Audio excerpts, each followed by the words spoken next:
essa pesquisa Quest que saiu ontem e que mostra que o presidente Lula sai na frente e venceria todos os seus opositores. Ele venceria, inclusive, Flávio Bolsonaro, né, que aparece em segundo lugar nos 6 cenários pesquisados. No segundo turno, Flávio ficou com 10 pontos percentuais atrás de Lula, num percentual muito semelhante, inclusive, não sei se a gente tem aí o cenário de segundo turno, é esse. De segundo turno. Lula e Flávio, Flávio 36, Lula 46, Lula e Tarcísio 35-45, Lula e Ratinho 35-45, mesma coisa. Ronaldo... É sempre o mesmo percentual, né, Josias? Está sempre ali no patamar dos 30 e pouco e o Lula no patamar de 45. Não muda muito isso. Qualquer candidato da direita parece com a mesma força, mas tem mesmo a mesma força, Josias? Qual desses candidatos talvez tenha mais facilidade para chegar mais próximo de Lula e, de repente, não fazer com que Lula seja reeleito? Bom, o Flávio Bolsonaro melhorou a sua posição depois do apoio do pai, né? Essa é a primeira vez que está sendo testado aí, depois que o Bolsonaro ungiu o filho como o seu predileto nessa corrida presidencial, e o Flávio Bolsonaro saiu dessa pesquisa, Fabiola, como a principal força da oposição, né? Agora, o que concede a ele força também é um sinal de fraqueza, porque assim como o pai proporciona uma boa largada ao filho, ele também tira muito voto, e o Flávio arrasta aí nessa pesquisa a maior taxa de rejeição da temporada. 62% dos eleitores dizem que jamais votariam nele. Conseguiu ter um índice de rejeição maior que o do Lula, que é de 54%, né? Então, nós estamos, evidentemente, há 10 meses e meio da eleição. Qualquer prognóstico sobre a disputa é um exercício de quiromancia, mas o Flávio Bolsonaro, nessa primeira pesquisa, ele aparece ali, ele ganha uma aparência de candidato favorito a fazer do Lula o próximo presidente da República pela 4ª vez, porque o Lula fica ali oscilando, dependendo do cenário, né? Foram 6 cenários, entre 34% e 41%, e o Flávio em segundo, sempre, variando de 21% a 27%. E no segundo turno, aí é uma distância curta, se formos considerar que o Lula é presidente pela 3ª vez, o Flávio é um personagem mequetrefe, e ele aparece só 10 pontos atrás do Lula, né? Só que essa rejeição, Fabíola, de 62%, é uma taxa proibitiva, né? É quase como um bloqueio que impede o Flávio Bolsonaro, impediria de chegar à presidência da República, né? É preciso lembrar que em 2022 o Bolsonaro virou o primeiro presidente não reeleito da história desde o surgimento desse Instituto da Reeleição.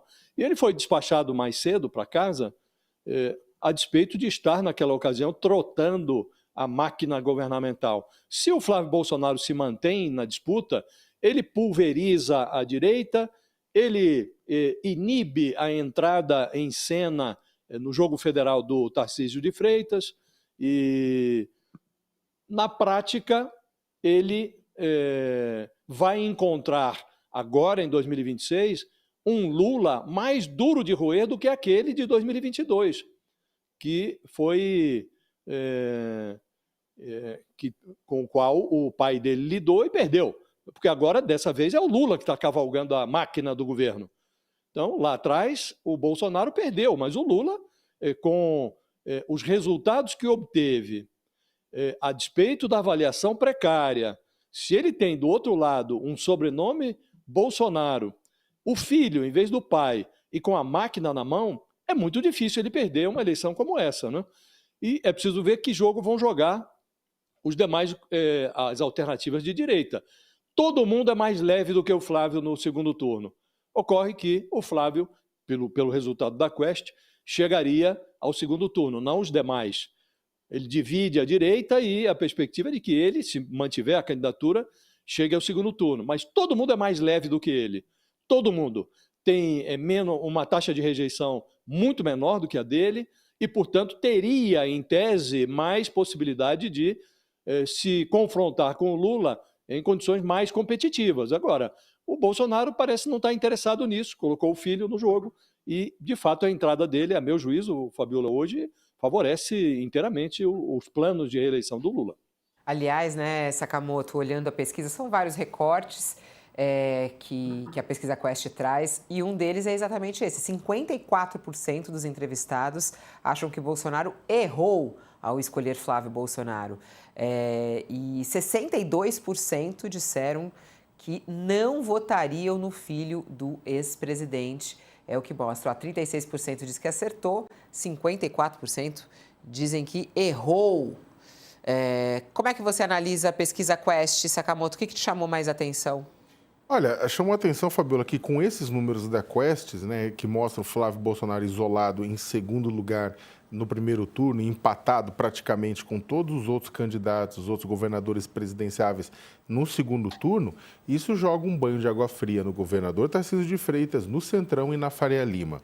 Por quê? Porque é o seguinte, está claro, né, e acho que ficou muito claro para todo mundo, que o senador Flávio Bolsonaro entrou nessa com a bênção do pai para tentar forçar o Centrão, para tentar forçar outras forças políticas no Brasil ou para anistiarem o presidente ou para reduzirem o tempo dele na cadeia ou ajudarem ele de alguma forma. O próprio Flávio deixou isso claro, falou que tinha um preço, né, falou que a candidatura dele era irreversível, mas que tinha um preço para ser negociado, para ser discutido. Todo mundo sabe disso em Brasília. A questão é que, por enquanto, tá difícil para o Centrão pagar esse preço. Né, que é o quê? Vai aprovar um projeto nesse sentido. A tentativa de dosimetria veio junto com um arrombamento de porta para liberar criminoso por crimes sexuais, por corrupção, por lavagem de dinheiro, e vai ser reformada no Senado, né, o que vai acabar atrapalhando a vida de Jair Bolsonaro lá na outra ponta. Então, o que acontece? Se isso não for entregue, o candidato preferencial do Centrão e da Faria Lima, que é o governador Tarcísio de Freitas, não vai ser candidato com o apoio de Bolsonaro. E ele não vai sair se tiver o Flávio junto. Tarcísio deixou claro. Mesmo se saísse, tem uma das lâminas da pesquisa que mostra Lula lá na frente, Flávio com 20 e pouco, e nesse caso, Tarcísio na casa dos 10% atrás, se sair como independente. Ou seja, o que acontece? O Bolsonaro e o filho e a família sabem que eles não devem conseguir eleger alguém exatamente por conta da rejeição que a Fabiola colocou diante do Lula. Vai ser muito difícil, a menos que aconteça uma coisa totalmente nova no meio do processo. É claro, o roteirista do Brasil está aí para maluquices, pode acontecer. Caso contrário, vai ser muito difícil eleger. Só que, se não elege o Flávio, com a sua candidatura, é capaz de formar uma bancada bolsonarista mais robusta.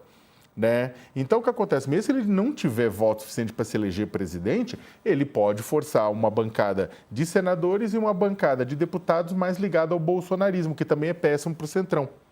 Então, o que acontece? O Centrão tem pouco tempo para negociar esse preço. Hoje, Flávio Bolsonaro é um bode na sala, mas se o preço não for pago para o bode sair da sala, o bode vai estar na urna em 2026.